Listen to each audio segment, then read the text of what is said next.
دار مدینہ حضرت محمد مصطفیٰ احمد مجتبیٰ صلی اللہ علیہ وآلہ وسلم نے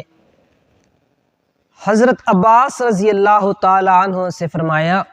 کہ اے چاچا، میں آپ کو کچھ عطا نہ کروں، میں آپ کے اوپر احسان نہ کروں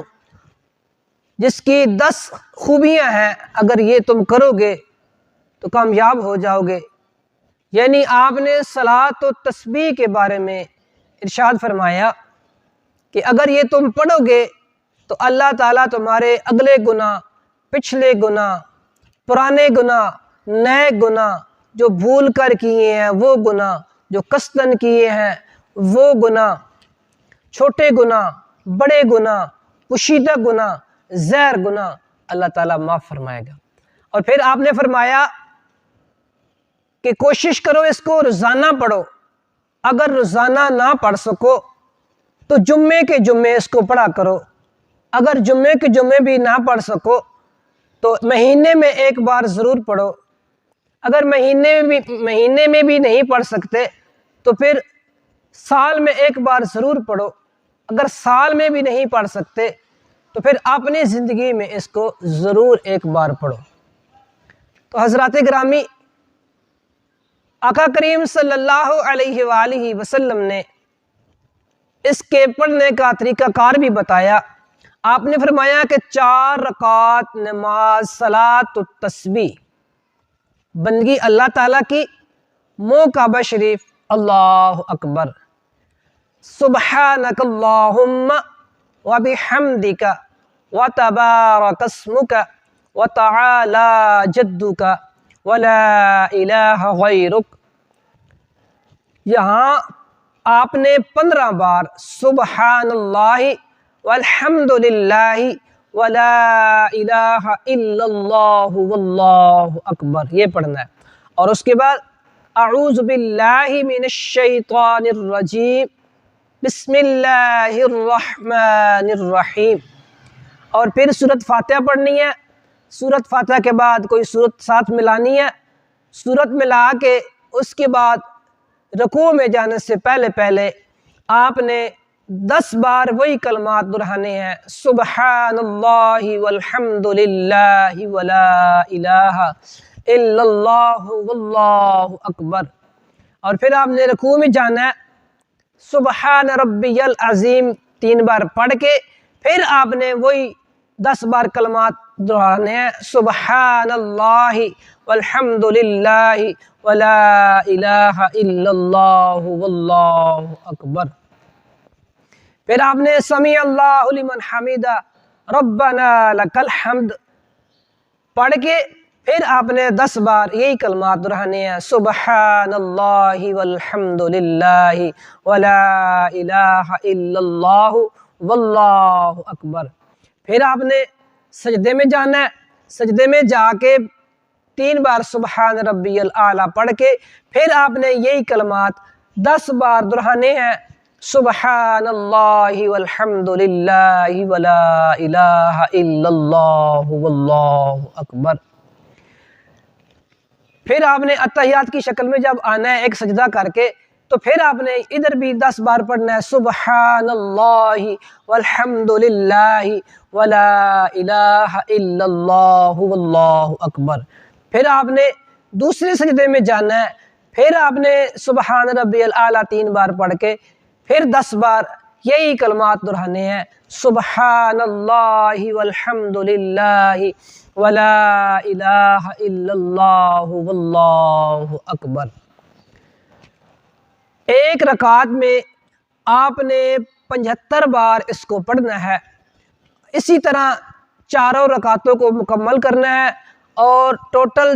4 رکعتوں میں آپ اس کو 300 بار پڑھیں گے۔ تو سامعین کرام، یہ جو شب برات کی رات آ رہی ہے، 15ویں رات، بہت ہی فضیلت والی رات ہے، بہت ہی شانہ والی رات ہے، بڑی عظمت والی رات ہے۔ اس رات کو انسان کے سال بھر کے جو نامہ اعمال ہوتے ہیں وہ اللہ تعالیٰ کی بارگاہ میں جمع ہوتے ہیں، پیش ہوتے ہیں، اور اس رات کو ایک لسٹ تیار ہوتی ہے، جس نے اگلے سال میں مرنا ہوتا ہے اس کا نام بھی لکھ دیا جاتا ہے، جس نے پیدا ہونا ہوتا ہے اس کا نام بھی لکھ دیا جاتا ہے، جس کا رزق بڑھانا ہوتا ہے اس کا نام بھی لکھ دیا جاتا ہے۔ یہ بھی لکھا جاتا ہے کہ اس انسان کو اس سال میں کتنا رزق ملنا ہے، جس کا رزق کم کرنا ہے وہ بھی لکھ دیا جاتا ہے۔ اور یہ رات بخشش اور مغفرت والی رات ہے۔ حضرات گرامی، حضرت عیسیٰ علیہ السلام ایک پہاڑ پر تشریف لے کے گئے اور وہاں آپ نے ایک سفید رنگ کا پتھر دیکھا جو بہت ہی خوبصورت تھا، حسین و جمیل تھا، آپ کو بڑا پسند آیا۔ تو اللہ تبارک و تعالیٰ کی طرف سے وحی آئی کہ اے عیسیٰ، میں آپ کو اس سے بھی ایک عجیب منظر نہ دکھاؤں؟ تو حضرت عیسیٰ علیہ السلام نے عرض کی کہ یا الہ العالمین، ضرور دکھائیں۔ تو وہی پتھر جو آپ کو پسند آیا تھا، جو حسین و جمیل تھا، خوبصورت تھا، وہ پھٹ گیا، اور آپ نے کیا دیکھا کہ اندر سے ایک بزرگ سامنے آئے، سبز رنگ کا ان کے پاس عصا تھا، اور ان کے ساتھ ہی ایک انگور کا درخت لگا ہوا تھا جس کے اوپر میوے لگے ہوئے تھے، اور وہی بزرگ اس کو کھاتے تھے۔ اور حضرت عیسیٰ علیہ السلام نے اس بزرگ سے پوچھا کہ آپ کتنے عرصے سے یہاں عبادت الہی کر رہے ہیں؟ تو ان بزرگوں نے کہا کہ مجھے 400 سال ہو گئے ہیں، میں اسی پتھر میں اللہ تعالیٰ کی عبادت کر رہا ہوں۔ تو حضرت عیسیٰ علیہ السلام نے جب سنا تو عرض کی کہ یا الہ العالمین، میرے خیال میں اس بندے کے علاوہ آپ نے دنیا میں کوئی اچھا انسان پیدا نہیں فرمایا۔ تو اللہ تبارک و تعالیٰ کی ذات نے فرمایا کہ اے میرے پیارے موسیٰ، میرے آخری نبی حضرت محمد مصطفیٰ صلی اللہ علیہ وآلہ وسلم کی امت کی یہ شان ہوگی کہ آپ کی امت کا کوئی بھی انسان، کوئی بھی امتی شب برات کی جو 15ویں رات آ رہی ہے، اس رات کو 2 رکعت نماز نفل پڑھے گا۔ تو یہ جو بزرگ ہے جو 400 سال سے ادھر عبادت کر رہا ہے،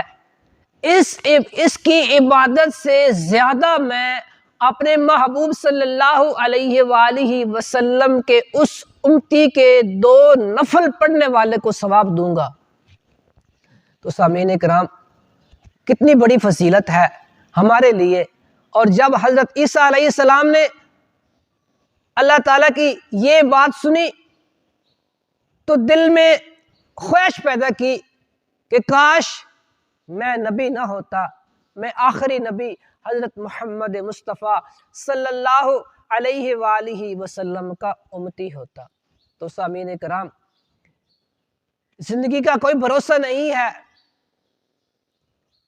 ایک سانس اندر گیا، باہر آنا بھی ہے کہ نہیں آنا، کسی کے پاس کوئی گارنٹی نہیں ہے۔ اگر آج کسی کو کہا جائے نا آ جاؤ یار نماز پڑھ لیں، تلاوت قرآن کر لیں، تو ان کے پاس ٹائم نہیں ہوتا، بہانے کرتے ہیں، ہمارے کپڑے خراب ہیں، میں نے ابھی نہانا ہے، کوئی نہ کوئی بہانہ کر دیتے ہیں۔ لیکن اللہ تعالیٰ کی بارگاہ میں کوئی بہانہ نہیں چلنے والا، ابھی بھی وقت ہے۔ حدیث شریف کے لفظ ہے اقرب، انسان کے قریب اللہ تعالیٰ کی ذات اتنی زیادہ قریب ہے کہ انسان سوچ بھی نہیں سکتا۔ اور اللہ تعالیٰ کی بارگاہ میں جو انسان جھک جاتا ہے، اللہ تعالیٰ کی بارگاہ میں گڑ گڑا کے روتا ہے، تو اللہ تعالیٰ اس کی بخشش فرما دیتا ہے۔ اور حضرات گرامی، ہمیں چاہیے کہ یہ رات آنے سے پہلے یعنی کہ 14 شعبان کو